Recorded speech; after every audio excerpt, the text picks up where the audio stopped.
और Paris Olympics की फतह पर रुकने वाला नहीं हूं। अब कॉमनवेल्थ, एशियन गेम्स और वर्ल्ड एथलेटिक्स चैंपियनशिप रडार में है। इन इवेंट्स में भी पाकिस्तान का नाम रोशन करना है। आबाई शहर मियां चन्नू पहुंचने पर अरशद नदीम ने फ्यूचर लाइन ऑफ एक्शन बता दी। इसके साथ ही कहा कि नीरज चोपड़ा भाइयों की तरह हैं, उसकी वालिदा के जज्बात की कदर करता हूं।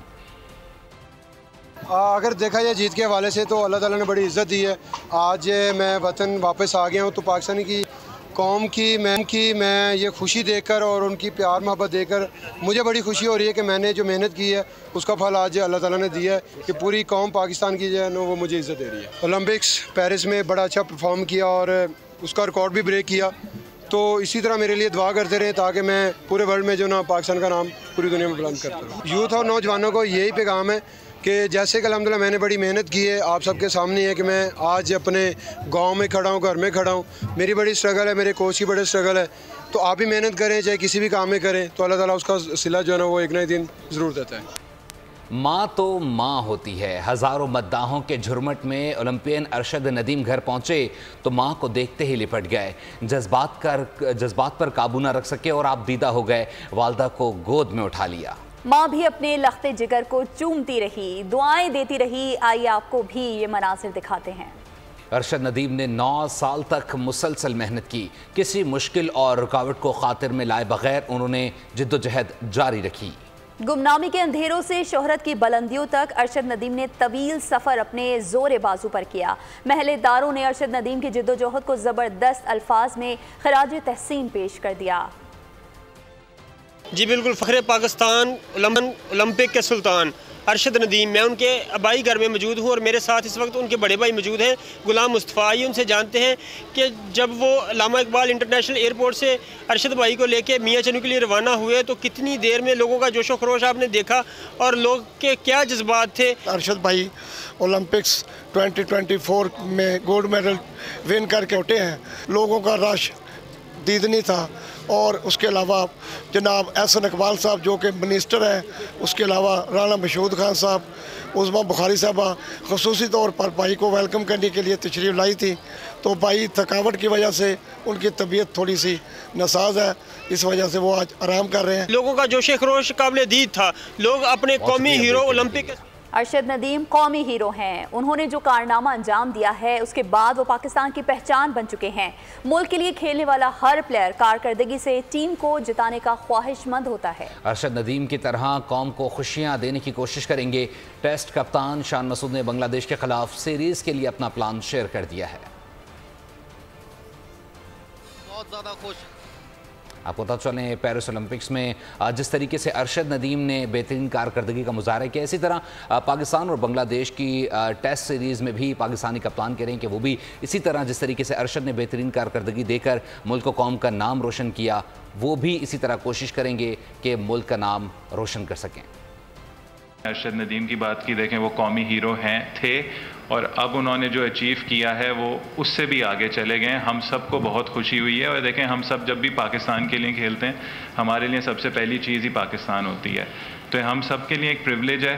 हमारा इसमें कोई राइट नहीं है, जो भी आता है उसकी कोशिश, लेकिन मैं आपको गारंटी के साथ दे सकता हूँ वो यही होती है कि पाकिस्तान को मैचेस जिताए।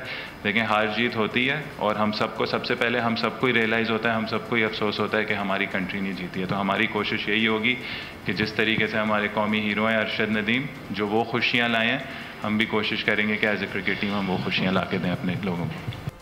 अरशद नदीम के ट्रेनर डॉक्टर असद अब्बास ने कौमी हीरो की पुरमशक्कत जिद्दोजहद का सारा अहवाल बयान कर दिया। एक स्टेटमेंट में उनका कहना था कि पेरिस ओलंपिक से पहले अरशद नदीम मुसलसल इंजरीज का शिकार रहा, जिसकी वजह से वो परेशान था। डॉक्टर असद अब्बास का कहना था कि माजी में अरशद नदीम की कोहनी भी रिहैब रही है। इसके बायस कॉमनवेल्थ गेम से कबल भी अरशद नदीम कोहनी और घुटने की इंजरी का शिकार हुए। उन्होंने बताया कि ओलंपिक से पहले अरशद नदीम का रिहैब मुकम्मल कराया गया। एशियन गेम्स में अरशद नदीम इंजरी की वजह से शिरकत नहीं कर सके थे। आपको बताते चलें कि अरशद नदीम के ट्रेनर डॉक्टर असद अब्बास ने कौमी हीरो की पुरमशक्कत जिद्दोजहद का सारा अहवाल बयान कर दिया। एक स्टेटमेंट में उनका कहना था कि पेरिस ओलंपिक से पहले अरशद नदीम मुसलसल इंजरीज़ का शिकार रहे, जिसकी वजह से वो परेशान थे। आपको पता तो चले उन्होंने कहा कि माजी में अरशद नदीम की कोहनी का रिहैब कराया। इसके बावजूद कॉमनवेल्थ गेम्स से कबल भी अरशद नदीम कोहनी और घुटने की इंजरी का शिकार हुए। उन्होंने बताया कि ओलंपिक से पहले अरशद नदीम का रिहैब मुकम्मल करवाया गया। एशियन गेम्स में अरशद नदीम इंजरी की वजह से शिरकत नहीं कर सके थे। पेरिस ओलंपिक्स में दुनिया को हैरान कर देने वाले कौमी एथलीट 28 साला अरशद नदीम कड़ी मेहनत ने सबको हैरान कर दिया है। मियां चुन्नू के इस नौजवान ने मुश्किलात के बावजूद भी हार न मानी, मेहनत की और आखिरकार ओलंपिक्स गोल्ड मेडल जीतकर मुल्क और कौम का सर फख्र से बुलंद कर दिया। उनके सालों की मेहनत पर एक नज़र डालते हैं इस रिपोर्ट में। दिन रात की कसरत और लगन, दिल में कामयाबी का जज्बा, दिमाग में बस एक ही जुस्तजू। बड़े बुजुर्ग सही कहते हैं, मेहनत रायगा नहीं जाती। अरशद नदीम ने वो कर दिखाया जो किसी के वहमो गुमान में ना था। पाकिस्तान को 40 साल बाद ओलंपिक्स गोल्ड मेडल जितवा दिया। पाकिस्तान के छोटे से गाँव का ये लड़का आज आसमान की बुलंदियों पर जा पहुँचा।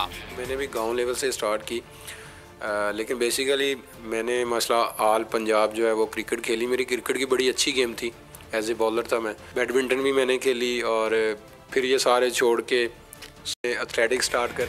मियां चुन्नू के गांव में दिन रात मेहनत करते अरशद नदीम के पास ना तो वसाइल थे ना ही कोई ट्रेनर। जीत का जुनून सर पर सवार किए इस नौजवान ने हार ना मानी। लकड़ी की स्टिक हाथ में पकड़े अरशद नदीम ने झुलसा देने वाली गर्मी और खून जमा देने वाली सर्दी का एहसास नहीं किया, वो बस मेहनत करता रहा। अरशद नदीम पहली बार सेफ गेम्स में मंजर आम पर आए, जहाँ उन्होंने जेवलिन मुकाबले में 78 मीटर थ्रो की। साउथ एशियन गेम्स में 86 मीटर की थ्रो की और पहली बार टोक्यो ओलंपिक्स में क्वालिफाई किया। अरशद नदीम मेहनत करते रहे और 2024 अगस्त के महीने में पेरिस ओलंपिक्स में दुनिया को हैरान कर दिया। फाइनल में 92.97 मीटर की थ्रो करके वर्ल्ड रिकॉर्ड कायम किया, गोल्ड मेडल भी जीत लिया और यूं ये नौजवान चमकता सितारा बन गया। ब्रेक के बाद आपको बताएं कि शहीद लेफ्टिनेंट उज़ैर महमूद मलिक की नमाज जनाजा पेशावर गैरिजन में अदा कर दी गई है। नमाज जनाजा में कोर कमांडर पेशावर शहीद के लवाहिकीन की शिरकत। ISPR के मुताबिक शहीद को आबाई शहर में फौजी एजाज के साथ सुपुर्द खाक किया जाएगा। सदर मुमलिकत आसिफ अली जरदारी और वज़ीर आज़म शहबाज शरीफ का शहीद लेफ्टिनेंट उज़ैर महमूद मलिक को खराजे अक़ीदत।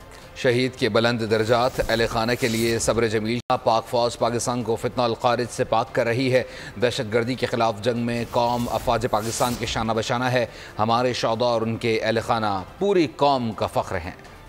सक्खर से खबर शामिल करेंगे। सक्खर के इलाके बागरजी के करीब कच्चे में जराइम पेशा नासिर के 2 ग्रोहों में तसादुम से 5 डाकू हलाक हो गए हैं, जबकि मुतअद्दिद डाकू ज़ख्मी भी हुए हैं। दोनों ग्रोहों में वक्फे से फायरिंग का तबादला भी जारी है।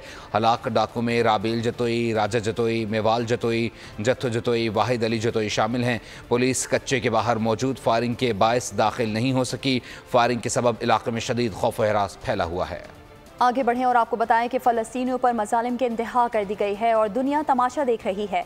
हमारी यौम आज़ादी की खुशियां भी मान पड़ गई हैं। वज़ीर आज़म शहबाज शरीफ का फ़लस्तीनियों पर जारी जुल्म पर दिल गिरफ्तार। अक़लियतों के दिन पर तकरीब से खिताब में बोले, इसराइली वज़ीर आज़म फ़ौज के साथ मिलकर गज़ा पर दिन रात आग बरसा रहा है, कोई पूछने वाला नहीं है। तारीख़ में कुछ दिल खराश वाक़यात हुए जिससे अक़लियती बरादरी को तकलीफ़ पहुँची है।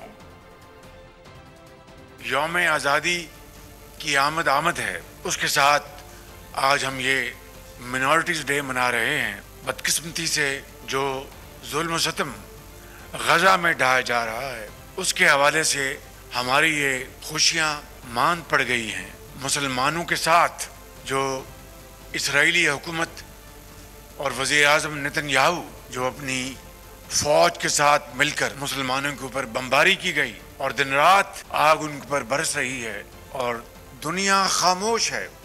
मिनॉरिटीज़ ने हमेशा मुल्क की तरक्की और खुशहाली के लिए आगे बढ़ के फ़र्ज़ अदा किया है। हमारी तारीख़ में कुछ दिलखराश वाक़यात हुए जिससे कि ज़ाहिर है उनको तकलीफ़ पहुंची। उनके तहफ़्फ़ुज़, उनकी सिक्योरिटी के लिए जितना भी वफाकी हुकूमत और सूबाई हुकूमतें अपने ताईं इक़दामात उठाएंगी वो कम होगा। दहशतगर्दी के वाक़यात हुए हमारे अफसरों के साथ जिन्होंने अपनी जानों का नजराना पेश किया, उनमें अक़लीती सिपाही और अफसर भी शामिल थे। उसको हमें याद रखना चाहिए, उसकी तहसीन करनी चाहिए। आम खबर दें, बशीर मेमन को गवर्नर सिंध बनाए जाने की खबरों में सदाकत नहीं। नायब वज़ीर आज़म इसहाक डार का बयान सामने आ गया है। ज़राए के मुताबिक गवर्नर सिंध के मामले पर पीपल्स पार्टी से मुशावरत जारी है। चंद रोज़ में गवर्नर सिंध के हवाले से फैसला हो जाएगा। इसी पर मज़ीद जान लेते हैं फ़ाद चौधरी से। फ़ाद, अपडेट कीजिएगा, मामला क्या है? क्या नाम डिसाइड नहीं किया गया या मज़ीद इसमें कुछ तब्दीली की जा रही है? जी देखिए, जुमे के रोज नायब वज़ीर आज़म इसहाक डार ने चेयरमैन पीपल्स पार्टी बिलावल भुट्टो से मुलाकात की थी और ज़राए के मुताबिक इस मुलाकात में गवर्नर सिंध की तब्दीली पर उसूली इत्तफाक कर लिया गया था दोनों रहनुमाओं के दरमियान। और इसहाक डार ने ये ख्वाहिश जाहिर की थी कि नून लीग जो है वो बशीर मेमन को बनाना चाहती है गवर्नर, तो जिस पर बिलावल भुट्टो ने जवाब दिया था कि ये आपका हक है, इस्तेहकाक है, आप जिसको मर्जी बनाए, लेकिन बहुत शुक्रिया करने के लिए। इसी के साथ ही फिल वक्त न्यूज़ स्टूडियो से इतना ही। मज़ीद खबरों और अपडेट्स के लिए विजिट कीजिए हमारी वेबसाइट bolnews.com और देखते रहिए बोल। सब्सक्राइब करें और बेल दबाएं ताकि कोई खबर रह न जाए।